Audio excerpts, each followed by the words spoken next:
अस्सलाम वालेकुम। हैप्पी किसान पाकिस्तान तो खुश आमदीद।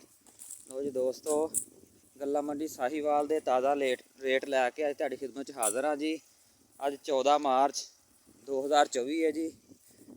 काफ़ी दिनों तो अपने दोस्तों को मैं जोड़े ताज़ा रेट सी ज़रिए जनास दे उन्हों की आगाही नहीं दे सका, थोड़ी जी मसरूफियत सी।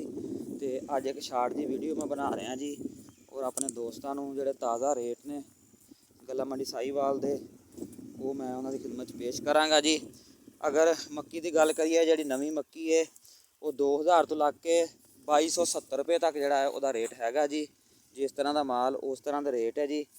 पुरानी मक्की जी है 1900 रुपये तो लग के 2050 तक पुरानी मक्की भी सेल हो जाती जी। जिस तरह की मक्की उस तरह का रेट है। चावल के रेटों के जोड़ा है वो मंदा है। हुण अगर 1509 की गल करिए, मशीनी माल जोड़ा है वो वध तो वध 4400 रुपये तक सेल हो रहा है। और अगर हत्थ वाला माल की गल करिए, हत्थ वाले माल का रेट हैगा जी 4900 रुपया। चावल के रेटों के जोड़ा वो मंदा जारी है। गंदम के भी मंदा आ चुका है, 4200 रुपये तो लग के 4300 रुपया जोड़ा है वो गंदम का रेट है जी। और इस तो बाद अगर गल्ला मंडी साहिवाल के सरसों के रेट की गल करिए, 6500 रुपये तो लग के 7100 रुपया जोड़ा रेट है वो सरसों के हैगा जी। लो जी दोस्तों, गल्ला मंडी साहिवाल के जोड़े ताज़ा रेट से वो तुहाडी खिदमत पेश किए आ।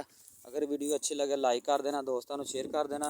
और मैं रिक्वेस्ट कराँगा जोड़े दोस्तों ने हजे तक हैप्पी किसान पाकिस्तान सबसक्राइब नहीं किया, वो हैप्पी किसान पाकिस्तान सबसक्राइब कर लो, बैल आइकन दबा लो ताकि मुख्तलिफ फसलों के रेटों के हवाले नाल और खसूसन मकई के हवाले नाल वीडियोज़ तुहानूं देखने को मिलदियां रहन। अल्लाह हाफिज़।